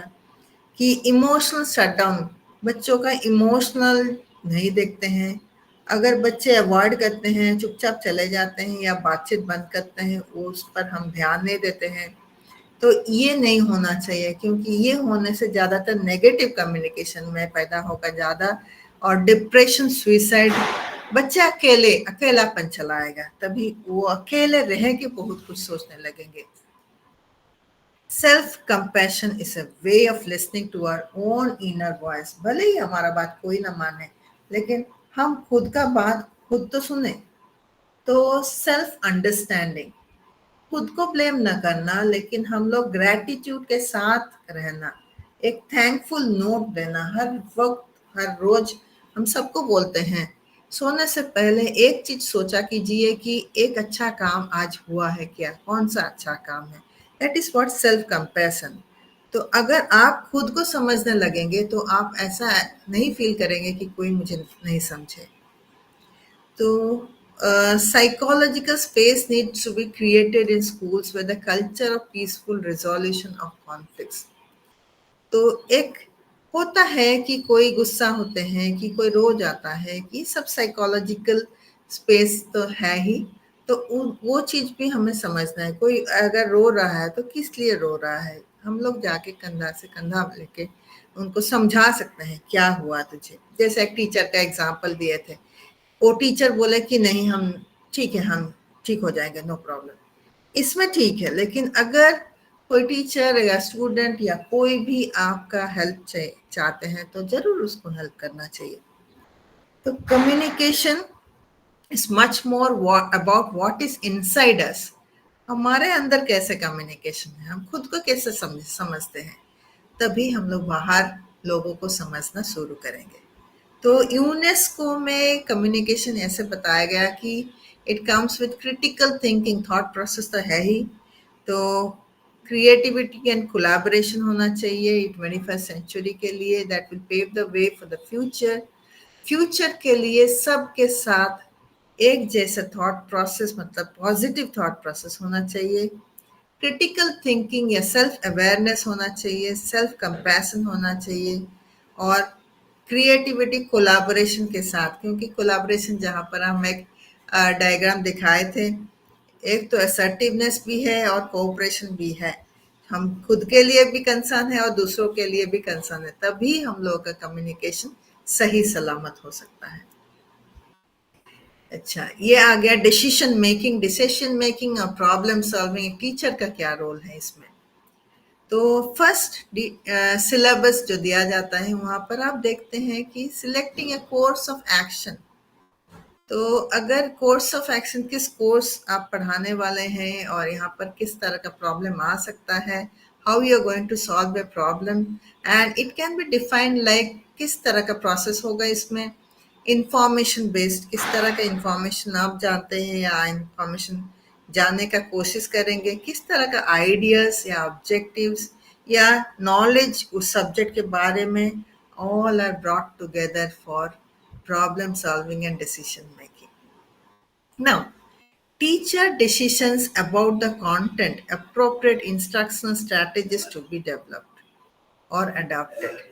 अगर कुछ भी ज्योग्राफी पढ़ा रहे, मैथ्स या साइंस या इंग्लिश जो भी हो, उस कंटेंट के बारे में टीचर को सब कुछ जानना है। उसके साथ किस स्ट्रैटेजी से पढ़ा रहे हैं, सब कोई टीचर्स एक जैसे पढ़ाते नहीं है, सबका अलग अलग टेक्निक है, सबका अलग अलग स्ट्रैटेजी है। तो टेक्नोलॉजी जो आजकल व्हाइट बोर्ड में पढ़ाने लगे हैं, सब अपने अपने व्हाइट बोर्ड में पढ़ाते हैं, प्रोजेक्टर लेते हैं। सो टेक्नोलॉजी में ध्यान होना चाहिए, क्लासरूम मैनेजमेंट डिसिप्लिन में होना चाहिए, और असेसमेंट जो लेते हैं, बच्चों को होमवर्क देते हैं, स्टूडेंट लर्निंग, इस सब में इन्फ्लुएंस होना चाहिए एक टीचर को। तो वहां पर problem solving is the act of finding answers to complicated issues and problems. कुछ भी इशू हो, कुछ भी कॉम्प्लिकेट हो, उसका अगर सोल्यूशन जानना है, तभी ही हम उसको बोलते हैं problem solving. Both of them are interlinked. Decision making बोलिए या प्रॉब्लम सॉल्विंग बोलिए, सब दो एक साथ ही है, इंटरलिंक्ड होता है। तो प्रॉब्लम सॉल्विंग डिसीजन मेकिंग का क्या जरूरत है टीचिंग लेवल में, किस तरह का होना चाहिए? तो decision making is important from both an organisation and और individual perspective and improve our decision making abilities. तो यहाँ पर किस तरह का effective problem solving and decision making skills अगर हो, किस तरह का हेल्प आपको मिल सकता है? आप अगर बहुत अच्छे डिसीजन मेकिंग करते हैं, तो प्रॉब्लम वो भी सॉल्व कर देते हैं, तो आप तभी डिसीजन वाइजली ले सकते हैं। और recognise that all you have a choice about many important things in your lifes. तो यहाँ पर आपको प्रॉब्लम सॉल्विंग और डिसीजन मेकिंग में क्यों ध्यान देना है? ताकि आप सही सलामत डिसीजन ले सकें, हर तरह का इंपॉर्टेंट इंफॉर्मेशन आपको मिले, और जल्दबाजी डिसीजन ना ले। इरेशनल, जो कि रैशनैलिटी जिसका कुछ एक्सप्लेनेशन नहीं है, जो आप एज्यूम नहीं कर सकते हैं कि ऐसा ही हो, या हड़बड़ी में डर के कुछ डिसीजन लेना, ये भी नहीं होगा अगर आप सही तरह का डिसीजन मेकर और प्रॉब्लम सॉल्वर हो। और कुछ भी ऑब्जेक्टिव्स या पॉलिसी या प्रोग्राम लेने के लिए डिसीजन मेकिंग का होना चाहिए। The most outstanding quality of a teacher is to be successful is making sound decisions. तो एक टीचर अगर गोल लेके पढ़ाते हैं, मुझे इतना पढ़ाना है, ये हमें असाइनमेंट लेना है और ये हमें टेस्ट में देना है, इतना आंसर लिखने से मुझे इतना मार्क्स देना है, तो ये सब डिसीजंस लेके टीचर को काम करना है। जैसे कि for example evaluating answer sheets, अभी हम बोले, उसमें डिसीजन मेकिंग का बहुत ही फायदेमंद है अगर इवैल्यूएशन है। लेकिन आपको अगर डिसीजन मेकिंग में कुछ मुश्किल है तो इवैल्यूएशन में ठीक इवैल्यूएट नहीं कर सकते। सो types of decisions teachers make, एक टीचर को किस तरह का डिसीजन लेना चाहिए। तो यहाँ पर प्लान करना है, उसको काम में लाना है, फिर जाके असेसमेंट या इवैल्यूएट करना है। तो पहले जब डिसीजन आप लेते हैं, प्लानिंग में क्या क्या आना चाहिए, ये बिफोर टीचिंग, पढ़ाने से पहले ही सब आप लोगों को प्लानिंग कर लेना चाहिए। जैसे कि आइडेंटिफाइंग स्टूडेंट नीड्स, जैसे कि एनईपी आ गया, आजकल के स्टूडेंट्स का नीड्स क्या है, उसके हिसाब से आप लोगों को प्लानिंग होना चाहिए। गोल्स एंड ऑब्जेक्टिव्स, जैसे हम यूनिट दिखाए, हम ये पढ़ाने वाले हैं, ये हम पहले देख लेते हैं, फिर पढ़ाएंगे एक एक करके। Deciding the content to be taught, किस किस जगह में किस पर ज़्यादा इम्पोर्टेंस देना है। Instructional strategies and media to be adopted, अगर मुझे कुछ वीडियो दिखाना है या कुछ ऑडियो सुनना है या कुछ तरह का मुझे क्विज लेना है कि किस तरह के इंस्ट्रक्शन देना है बच्चों को, उसका एक स्ट्रैटेजी प्लान करके रखना है। Then type of student assessment, जो कि हम एग्जाम के तरह से लेते हैं। तो ये सब पहले से हम लोग तैयार करके रखना चाहिए बिफोर टीचिंग। तो इम्प्लीमेंट कैसे करना है, तो वहाँ पर ये अगर तैयार हो जाए, टीचिंग जब पढ़ाते वक्त प्रेजेंटिंग एंड एक्सप्लेनिंग, आप भले पीपीटी में पढ़ाते हैं हो या ऐसे पढ़ाते हैं बच्चों को, तो आपका प्रेजेंटेशन सही होना चाहिए और ठीक एक्सप्लेन करना चाहिए। क्वेश्चनिंग एंड लिसनिंग, आप क्वेश्चन भी कर सकते हैं या क्वेश्चन का आंसर भी दे सकते हैं, और ज़्यादातर सुनने का काम भी करना है। Giving feedback, monitoring student behaviour, तो फीडबैक ऐसा है कि जैसे कि बच्चे कैसे बिहेव कर रहे हैं, बच्चे सब समझ में आया कि नहीं, जैसे हम दिखा रहे हैं आप लोग को दिख रहा है कि नहीं। तो ऑनलाइन में पता नहीं कितने लोग देखते होंगे कि नहीं, लेकिन हमें पता है कि कोई कोई जेन्युइन है भी। तो एनफोर्सिंग रूल्स एंड प्रोसीजियर्स, ये रूल्स होना चाहिए। ज़्यादातर ऑफलाइन में रूल्स होता है, ऑनलाइन में बहुत मुश्किल है। तो एग्जिबिटिंग केयरिंग एंड रिस्पेक्ट, तो एक टीचर को देना ही चाहिए, एक एक स्टूडेंट को केयर करना चाहिए और रिस्पेक्ट के साथ बात करना चाहिए। अगर हमें रिस्पेक्ट चाहिए तो हम जरूर रिस्पेक्ट देंगे, तभी रिस्पेक्ट मिलना है। तो creating a positive learning environment, जैसे कि हम पॉजिटिव कम्युनिकेशन के बारे में बताएं, तो एनवायरनमेंट भी पॉजिटिव लर्निंग होगा, तो बच्चों को ऐसा लगेगा कि ये टीचर आगे मतलब जल्दी से जाके बैठ जाए और पढ़ना शुरू करे। तो क्यों, ये टीचर अच्छे पॉजिटिव एनवायरनमेंट लाते हैं। तो आफ्टर टीचिंग क्या है, जैसे भी हो, आप लोगों को असेसमेंट लेना है, एग्जाम तो देते ही हैं, और उसके साथ आप इवैल्यूएट करते हैं। तो ये प्रॉपर डिसीजन लेना चाहिए टीचर्स को, तो it will be really good for the teachers to be a decision maker. Roles of teachers besides teaching, पढ़ाने के अलावा आप लोगों का क्या क्या रोल हो सकता है। तो ऑर्गेनाइजेशन रोल होता है, पर्सनल डिसीजंस होता है, जैसे कि आप एक क्लास में क्लास टीचर है, तो क्लास टीचर के साथ साथ आपको एक क्लास मॉनिटर पोजीशन में रखना है। तो वहाँ पर आपको ही रखना है, पढ़ाते तो नहीं है, लेकिन ये डिसिप्लिन मेंटेन करने के लिए क्लास में वो रखना चाहिए। तो ये पर्सनल एक गोल है। तो ऑर्गेनाइजेशनल डिसीजन में कैसा होता है कि teachers to improve the performance of the students in the board examination, तो ये ऑर्गेनाइजेशन मैनेजमेंट चाहते हैं कि हमारे स्कूल में सबका 90 अबव हो, तो ये एक ऑर्गेनाइजेशनल एक्सपेक्टेशन आ जाता है। तो ऑर्गेनाइजेशनल डिसीजन भी है और पर्सनल डिसीजन भी है यहाँ पर।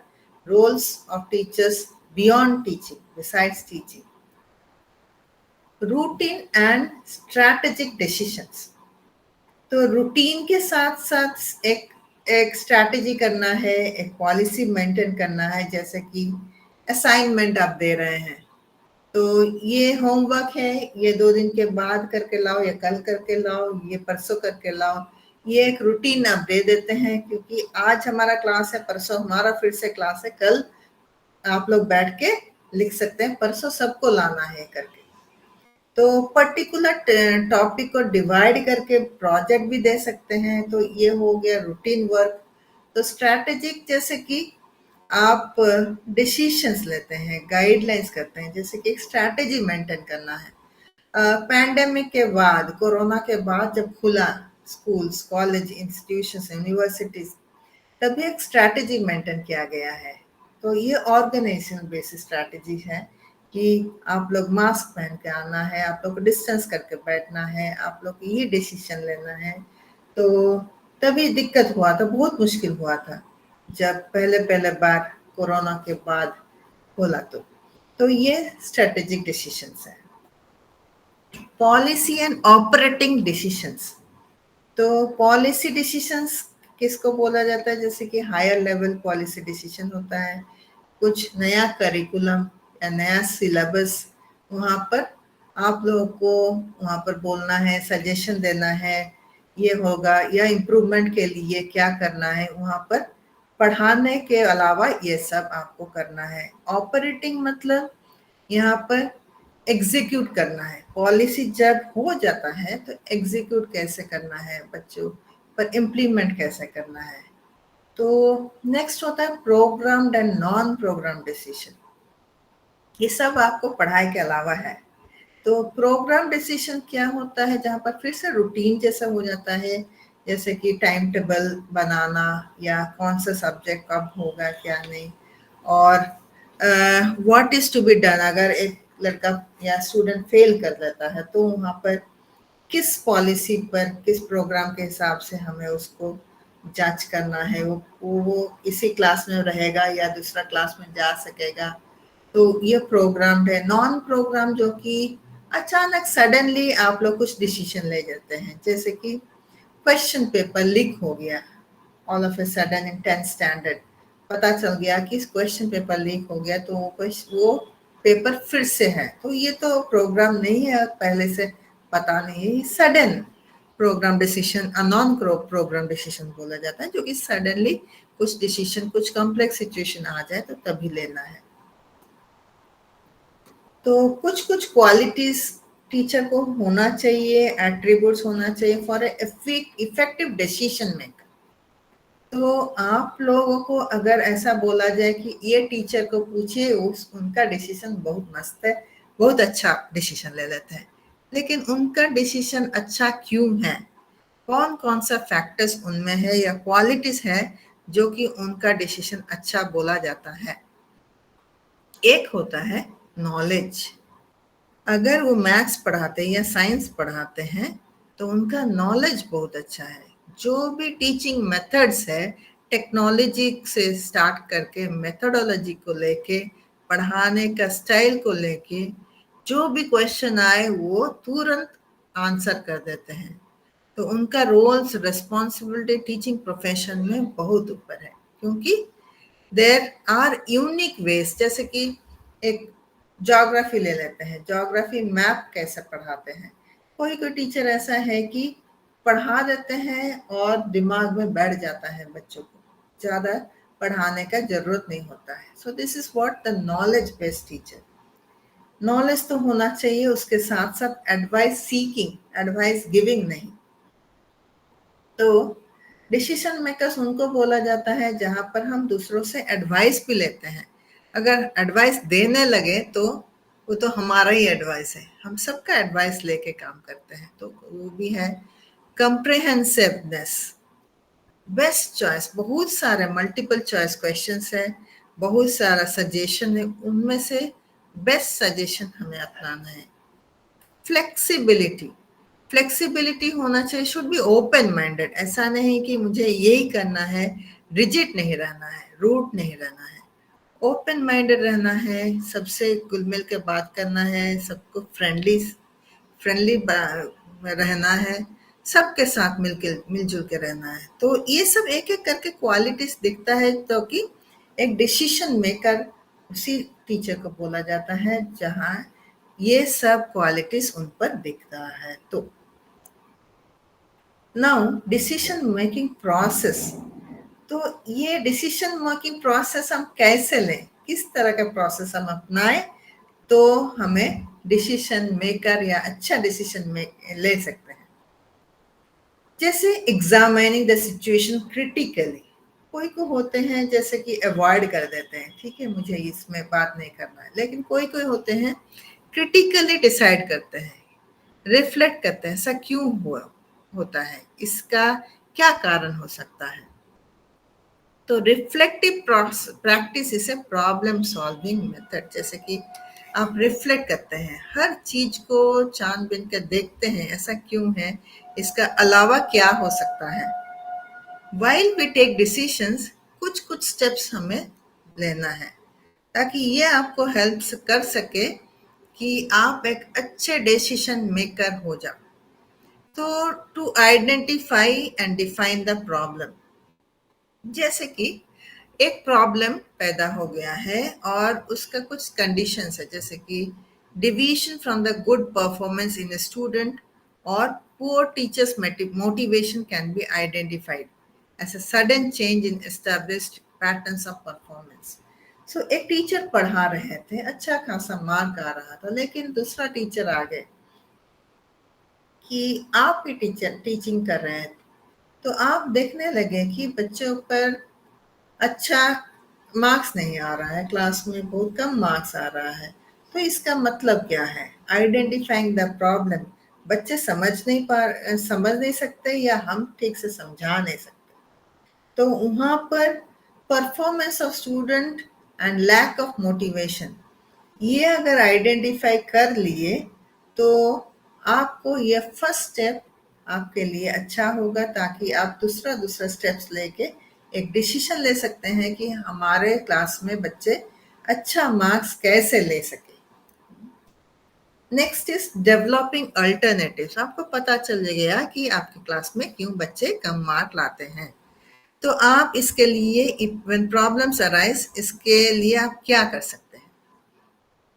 तो आप दूसरा दूसरा सोल्यूशन ढूंढ सकते हैं, जैसे कि अगर पेरेंट्स अगर आके बताते हैं, वो क्रिटिकली आपको बताते हैं, वो भी लेते हैं, ठीक बच्चों से पूछते हैं और खुद को भी एनालाइज करते हैं कि किस तरह का पढ़ाने से, किस टेक्नोलॉजी अपनाने से बच्चों को ठीक से समझ में आ जाए। तो दूसरा दूसरा अल्टरनेटिव आपको लेना है। नेक्स्ट, इवैल्यूएटिंग अल्टरनेटिव, अगर आप दूसरा टीचिंग प्रोसीजर अपनाएं या टेक्नोलॉजी अपनाएं तो उसको इवैल्यूएट करके देखना है कि वो जो टेक्नोलॉजी आप अपनाएं वो सही सलामत है कि नहीं, बच्चे समझ सकते हैं कि नहीं, तो उसको इवैल्यूएट करके देखना है। नेक्स्ट इज चूजिंग अल्टरनेटिव्स, अगर वो अल्टरनेटिव ठीक से काम कर रहा है then you need to choose that alternative to go further. The goal of decision making in an organization is to fulfill predefined goals. You are expected to consider decisions which produce the results in a stipulated time frame. एक time दिया जाता है, जैसे कि first unit test हो या second unit test हो या फाइनल हो, एनुअल एग्जाम हो, जो भी हो, तो एक पर्टिकुलर टाइम फ्रेम है सबका। तो इतना चैप्टर पढ़ाना है, इतना टॉपिक्स मुझे ख़त्म करना है। तो अल्टरनेटिव्स के साथ साथ आप अगर पढ़ाने लगे और सही सलामत हो, तभी आप सही डिसीजन ले सकते हैं। तो नेक्स्ट होता है इम्प्लीमेंटिंग द डिसीजन, जब आप देख लिए कि ये सही डिसीजन है, तब वो काम करवाना चाहते हैं, उसी डिसीजन अपने बच्चों पर लागू करना। अगर इफेक्टिव डिसीजन इम्प्लीमेंटेशन हो, आपको पता तो चल गया कि ये अल्टरनेटिव टेक्नोलॉजी मुझे अपनाना है, लेकिन अगर सही सलामत उसको अपनाने लगे और इम्प्लीमेंट करने लगे, then the decision maker must seek and secure the willingness, collaboration and acceptance of the desired choice. कोई भी हो, अगर बच्चों पर इम्प्लीमेंट करने वाले हैं तो कोलाबोरेशन मतलब मेरा भी बेहतर होगा, उनका भी बेहतर होगा, ये सोच के करना है। और स्टेक विलिंगनेस, बच्चे इस पर राजी है क्या, बच्चे ये आसान से समझ पा रहे क्या, बच्चों को सही लग रहा है क्या। तो हम जिस पर अपनाने वाले हैं ये कुछ भी अल्टरनेटिव्स, उनका रजामंदी लेके ही करना है ताकि उन लोग भी कोऑपरेशन करें अपने तरफ से। Then control and evaluation of decisions. एक तो डिसीजन ले लिए अपने से, और जिस पर ये डिसीजन दे रहे हैं वहाँ पर बच्चों के पर भी, तो यहाँ पर good school management necessitates regular evaluation of teachers jobs and student performance. तो ऐसा नहीं कि एक टीचर अच्छे पढ़ा रहे हैं और उनका अच्छा मार्क्स आ रहा है, सब टीचर के ऊपर उनका भी एक परफॉर्मेंस होता है जैसे कि स्टूडेंट्स परफॉर्मेंस होता है। वहाँ पर मैनेजमेंट भी देखते हैं कि अगर बच्चे पढ़ रहे हैं तो ठीक है, अगर उनमें कुछ दिक्कत है तो they are the assets of the institution, उनका अगर मुश्किलें हो तो तुरंत मैनेजमेंट एक्शन लेंगे। तो वहाँ पर क्या किस किस्म का इवैल्यूएशन डिसीजन लेना है। It is the process of choice in the course of action from among the alternative courses of action. बहुत सारे अल्टरनेटिव होगा, शायद 3-4 अल्टरनेटिव होगा, तो वहाँ से आपको चॉइस करना है कौन सा लेना है। It is a human process involving A greater extent, तो उसका इंटेलेक्चुअल एबिलिटी देखना है, उसका इंटेलेक्चुअल एबिलिटी के साथ एक कोर्स है कि नहीं। And process reasoning out deliberation, पूछताछ करके, क्वेश्चन पूछ के उसका सही आंसर आपको मिल रहा है कि नहीं। एनवायरनमेंट के हिसाब से वो सही है कि नहीं। टाइम लैग, ज़्यादा टाइम लेता है कम टाइम लेता है, बरोबर है कि नहीं। और इट हैज़ ए पर्पस, किस लिए ये लिए हैं वो पर्पस फुलफिल कर रहा है कि नहीं। और मल्टीपल एक्शंस, ये पढ़ने के बाद बच्चे और भी दूसरा एक्शन भी ले सकते हैं ये अगर समझे तो ज्योग्राफी अगर ले, मैथ्स या कुछ भी ले, साइंस ले, तो एग्जीबिशन में जा सकते हैं, क्लास में पढ़ाई करके मार्क्स भी ले सकते हैं, बाहर जाके वर्कशॉप भी कर सकते हैं, प्रोजेक्ट भी कर सकते हैं। तो हर किस्म का वो देखना है कि ये टॉपिक कितना हेल्पफुल है बच्चों के लिए। तो एक प्रॉब्लम सॉल्विंग मॉडल है। ये मॉडल में हम आपको बता देते हैं कि पहला कितना स्टेप्स है मॉडल के में लेना है। पहला नंबर 1 स्टेप है आइडेंटिफाई द प्रॉब्लम। तो प्रॉब्लम आइडेंटिफिकेशन तो है, पहले आप देख चुके थे। लेकिन अगर प्रॉब्लम आइडेंटिफाई करेंगे तो किस किस्म का क्वेश्चन आपको सोचना होगा।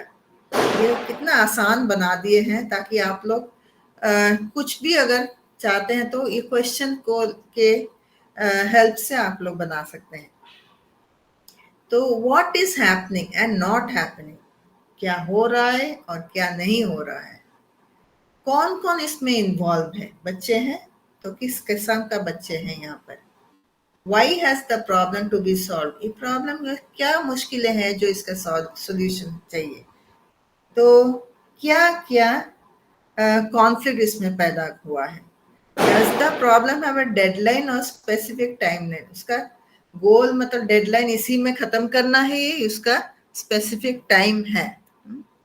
एक चेकलिस्ट बनाना है आपको ये आइडेंटिफाई, डिफाइन, एनालाइज करने के लिए।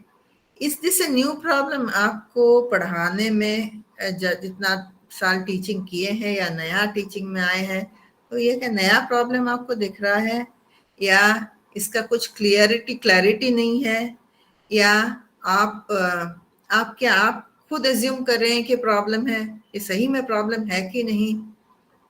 What would happen if nothing were done about this, अगर ये प्रॉब्लम का सोल्यूशन नहीं किया जाए, इसी को ही रखा जाए तो क्या हो सकता है इसका, है ना। तो can the problem be restated, कुछ और प्रॉब्लम का थोड़ा जोड़ के कर सकते हैं क्या सही, या मुझे पूरा का पूरा प्रॉब्लम को बदलना है। जो इंफॉर्मेशन दिए हैं प्रॉब्लम में वो एक्यूरेट है कि नहीं, या दूसरा इंफॉर्मेशन लाना है। तो प्रोसीजर ठीक से अप्लाई हो रहा है कि नहीं, हम जैसे पढ़ा रहे हैं पढ़ाने वक्त ऐसा ठीक से पढ़ा सकते हैं कि नहीं, जैसे कि व्हाइट बोर्ड है या प्रोजेक्टर है या प्रेजेंटेशन है, जो भी है। तो आपको लिस्ट करना है क्या क्या प्रॉब्लम आपको दिख रहा है, और do I have to make this decision at last. हम खुद डिसीजन लेंगे या किसी का हेल्प चाहिए, या someone else is to make, who is it, कौन हमें हेल्प कर सकते हैं। तो ये एक चेकलिस्ट है, आप खुद भी कर सकते हैं, आप किसी का हेल्प भी ले सकते हैं, लेकिन ये चेकलिस्ट बनाना बहुत ही जरूरी है अगर आपको आइडेंटिफाई करना है आपका प्रॉब्लम। Then explore alternatives. तो एक्सप्लोर अल्टरनेटिव, अगर कुछ प्रॉब्लम का चाहिए तो आपका 2 स्टेप्स लेना है यहाँ पर। जनरेटिंग अल्टरनेटिव्स, हर किस्म का दूसरा स्टेटमेंट देखना है, कितना सारा 3-4 अल्टरनेटिव्स, और वही अल्टरनेटिव्स फिर इम्प्लीमेंट करके बच्चों पर इवैल्यूएट करना है कि सही तरह से जनरेटिंग होता कि नहीं। तो ये अल्टरनेटिव जनरेट करने के लिए, दूसरा अल्टरनेटिव लेने के लिए 3 तरीका है। एक होता है ब्रेनस्टॉर्मिंग, जहां पर इंडिविजुअली और ग्रुप को पूछा जाता है कि आप लोगों को कुछ मुश्किलें है कि नहीं, तो मुश्किलें कहाँ पर है, तो आप दूसरा अल्टरनेटिव ले सकते हैं पूछ के, या बहुत बड़ा सर्वे कर सकते हैं, कुछ अगर क्वेश्चनर प्रिपेयर करके आप दे सकते हैं, आप अपना व्यू पॉइंट दो, आप आइडियाज दो कैसा हो सकता है, या ग्रुप डिस्कशन कर सकते हैं, consist of those who are directly involved in decision making, जो ऑलरेडी डिसीजन मेकिंग में है, उनके साथ बैठ के आप डिस्कस कर सकते हैं, जहां पर आपका प्रॉब्लम के साथ दूसरा अल्टरनेटिव आपको मिल सकता है। तो सिलेक्ट एन अल्टरनेटिव, ये 3rd स्टेप है, प्रॉब्लम सॉल्विंग मॉडल का 3rd स्टेप है। तो फॉलोइंग क्राइटेरिया लेना है कि राइट चॉइस कैसा, अच्छा सबसे सही अल्टरनेटिव कैसा चुना जाए।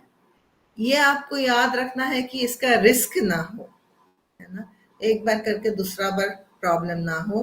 इकोनॉमी ऑफ एफर्ट, आपको ज्यादा एफर्ट डालने का जरूरत ना हो, ये पहले जैसा कर रहे थे वैसा ही हो। टाइमिंग भी सही सलामत हो, टाइम ज्यादा ना हो कि कम ना हो। लिमिटेशन ऑफ रिसोर्स, जितना आपके साथ रिसोर्स है उसके साथ ही काम करना है। तो आप राइट चॉइस ऑफ अल्टरनेटिव कर सकते हैं कब, जब ये 4 फैक्टर्स आपके पास हो। तो आप रिस्क कभी भी ले नहीं सकते, और एफर्ट ज्यादा भी देना मुश्किल है, टाइम भी आपके पास ज्यादा नहीं है, और रिसोर्स भी कम है। तो उसी के हिसाब से आप जिस अल्टरनेटिव को सही सोचते हैं तो उसको ले सकते हैं। अच्छा, तो यहाँ पर इम्प्लीमेंटेशन, एक तो अल्टरनेटिव आप चुन लिए कौन सा चॉइस है, तो ये स्टेप 4 है इम्प्लीमेंटेशन, कैसे आप लागू करेंगे। तो develop an action plan, action plan आपको करना है, ये मुझे करना है लिस्ट बना के। तो इसके लिए articulate who has to do what, किसको क्या करना है, कितना रिसोर्सेस है, कितना टाइम है, क्या गोल है आपका। Identify who must know about the decision, मैं जो डिसीजन कर रहा हूँ उसके बारे में किसको जानना है, किसको बता के मुझे करना है, क्योंकि आप इम्प्लीमेंट करने वाले हैं, आपको अल्टरनेटिव ऑलरेडी पता चल गया है ना।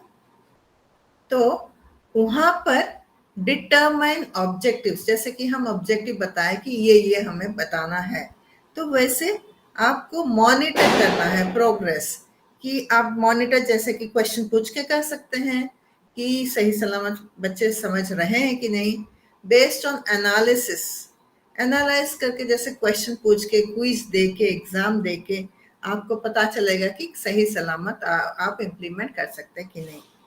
Resources include people, information, ask yourself, भले आप भी पूछिए, आप खुद को पूछिए कि मैं ठीक से कर रहा हूं कि नहीं, दूसरे कैसे ले रहे हैं, ये सब रिसोर्सेस आप पर होना चाहिए। और क्या क्या रिसोर्सेस इसके बाद आपको लेना है, how long will I take, कितना देर तक हो सकता है, और व्हाट कैन अदर्स ऑफर, दूसरे क्या ऑफर कर सकते हैं। तो ये प्रॉब्लम इम्प्लीमेंट करने के लिए इतना सारा लिस्ट बनाना होगा।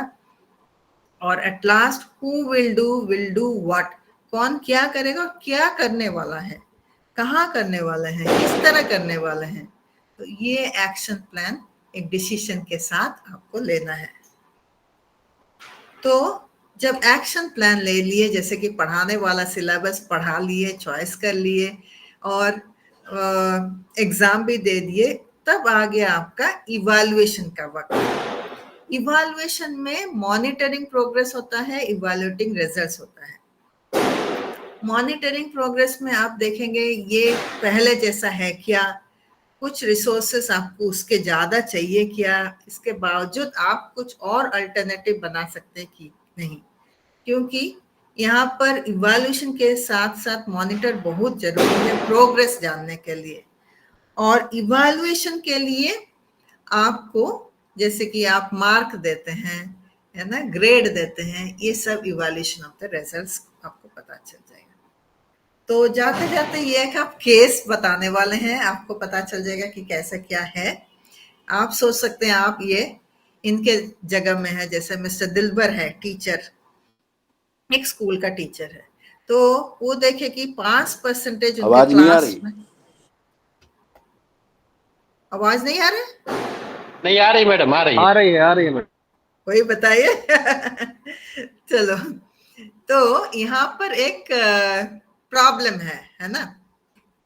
प्रॉब्लम में ये मिस्टर दिलबर जो पढ़ा रहे हैं मैथ्स, तो वहां पर वो देखे पहले पास परसेंटेज 95 था उनके क्लास में 5 साल, लास्ट 5 साल, तो अभी उनका 83% हो गया। तो वहां पर उनको ऐसा लगा, हाँ बाहर पटाखा फट रहा है तो शायद कुछ डिस्टर्ब होगा, क्योंकि हम ऑलमोस्ट खत्म हो गए। तो उनको mister Dilwar has to submit a report. तो उनको बोला गया है मैनेजमेंट से कि आप एक रिपोर्ट दीजिए क्यों आपके क्लास में क्लास पर 5% कम हो गया।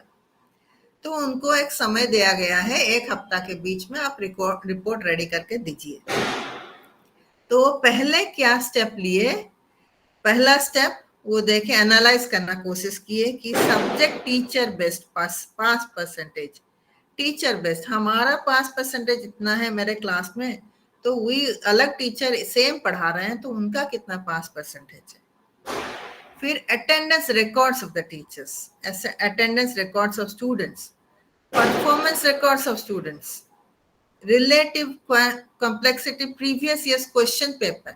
तो ये सारा स्टेप 1 में वो एनालाइज किए, अटेंडेंस सही होता कि नहीं, शायद बच्चे कम अटेंड करते थे मेरे क्लास या दूसरे क्लास में नहीं, टीचर कैसा रिकॉर्ड रखते हैं, स्टूडेंट कैसा रिकॉर्ड रखते हैं, क्लास वर्क होमवर्क ठीक से करते हैं कि नहीं, और क्लास में देखे कि क्वेश्चन पेपर पहले आसान था क्या, अभी थोड़ा मुश्किलें दे रहे हैं इसलिए बच्चे नहीं मार्क नहीं ला सकते। तो ये सब एनालाइज स्टेप 1 में किए। स्टेप 2 में क्या किए, based on the analysis Mr. Dilwar found out that maximum number of students failed in mathematics. The class was taught by a newly appointed teacher, Mr. Gonsalves. तो वो देखे कि ये क्लास पहले नहीं, मैथमेटिक्स में फेल करते हैं ज्यादा लोग, तो वहां पर क्यों फेल करते हैं आजकल, क्योंकि नया टीचर एक अपॉइंट गया है और इसलिए फेल करते हैं। तो स्टेप 3 में पोस्ट एनालिसिस किए, तो यहाँ पर रिजल्ट चेक किए यूनिट टेस्ट का, और पता लगा कि मिस्टर गोंसाल्वेस जो नए टीचर हैं वो क्या थोड़ा एफर्ट लगाते हैं कि नहीं, या ऐसे ही लगा के रखे हैं। तो फीडबैक लेने लगे स्टूडेंट्स लोगों से, स्टूडेंट्स लोग फीडबैक देने लगे कि क्लास सेशन कैसा पढ़ाते हैं, सिलेबस ठीक है कि नहीं, कहाँ आपको तकलीफ है, ये सब एक साथ सैट थ्रू द क्लासेस। वो जब नया टीचर पढ़ा रहे हैं तभी वो बैठ के देखें कि टीचर कैसे पढ़ा रहे हैं, ये बीच में तो होता भी है अगर कुछ मुश्किलें हो तो। और स्टेप 4 में दिलवर जी ने किया कि उनको पता चला कि टीचर लैक सफिशिएंट नॉलेज, उनको नॉलेज ठीक से नहीं है, उनको एक्सपीरियंस नहीं है, ये पता चला, इसलिए शायद बच्चे कम मार्क आते हैं, समझ में नहीं आता है होगा। स्टेप 5 में रिपोर्ट में दिलवत जी देखें कि spelled out his assessment of the result and share the corrective steps taken by him। तो वहां पर वो ओरिएंटेशन प्रोग्राम में देखें कि नए टीचर कितने सारे आए हैं और बहुत लोगों का एक्सपीरियंस सही नहीं है और नॉलेज सही नहीं है। So hence you may conclude after reading both the cases that teachers need to observe and attempt to make sense of situations by checking their insights। तो पहले एक्सपीरियंस कैसा था और अभी कैसा है और अभी पढ़ाने का स्टाइल कैसा है, टेक्नोलॉजी कैसे अपना रहे हैं, ये सब अफेक्ट करता है बच्चों का रिजल्ट में। चलिए ये खत्म हो गया ऑलमोस्ट हमारा understanding your own self, managing your own self. और हम ये तो बताना चाहेंगे कि teachers are the backbone of any country. Teachers अगर ना हो तो कोई बड़ा नहीं हो सकता। The pillar upon which all aspirations are converted into realities. ये अब्दुल कलाम जी का है, वो मेरे इंस्पिरेशनल टीचर हैं और आपके वजह से, आप लोगों के वजह से सब बच्चे आज बहुत ऊंचा ऊंचा जगह तक पहुंच गया। तो आभारी हो आप सबका और आप लोग ऐसे ही सबको हेल्प करते रहें और हम लोग भी हेल्प करते रहेंगे आप लोगों को कहीं अगर कुछ मुश्किलें हो। बिल्कुल तो मेरे मैडम। अच्छा तो यहाँ पर मेरा मेल आईडी भी दे चुकी हूँ ताकि आप लोग अगर कुछ कांटेक्ट करना चाहेंगे तो कर सकते हैं। तो ठीक है ma'am. Thank you so much, thank you. Happy Diwali सबको, मेरा आभार। आपको भी madam, happy Diwali. Diwali, happy Diwali. पटाखा फूट रहा है इसलिए। दीपावली मैडम। हाँ शुभ दीपावली, नमस्कार। और बहुत बहुत आभार, आपने सब कुछ हिंदी में बताया, इसके लिए हम बहुत खुश हैं। थैंक यू, हाँ थैंक यू। मैडम, हम लोग कोशिश बहुत की। खुश हैं। चलिए मुझे भी बहुत दिवाली का एक खुशियां तो मिल गया कि हम सबको तो बता तो सके ठीक से। तो कोशिश मैडम बीच बीच में हिंदी में आपने हाँ। बोला, वो बहुत अच्छा लगा। अच्छा अच्छा, हमारा हिंदी प्रोनाउंसिएशन और हम भी बहुत सारे सीख लिए शायद इसके साथ साथ। काफी अच्छा था मैडम, काफी अच्छा था। Thank you, thank you. तो पटाखा फूटना शुरू कर लीजिए। हैप्पी दीपावली, शुभ दीपावली, नमस्कार। आपको भी मैडम हैप्पी कल क्लासेस नहीं होगी ना? Thank thank you madam, thank you. Thank you sir. कल ऑफ रहेगा ना? हाँ कल तो मेरा, आज तो मेरा लास्ट था तो ये तो बताना है कि रिकॉर्डिंग जो कर रहे हैं कल आप तो कल आप ऑफ है। कभी नहीं, हमारा 4 दिन का हो गया तो शायद नहीं कोई नया कुछ पढ़ाने वाले होंगे। तो देखते हैं और कभी फ्यूचर में कभी और कुछ हो जाए तो फिर से आएंगे। ठीक है, ओके मैडम, नमस्कार, शुभ दीपावली। आपको भी आपके नमस्कार परिवार को भी। जी। Thank you. लाल वाले बटन भी धरने पड़ेगी।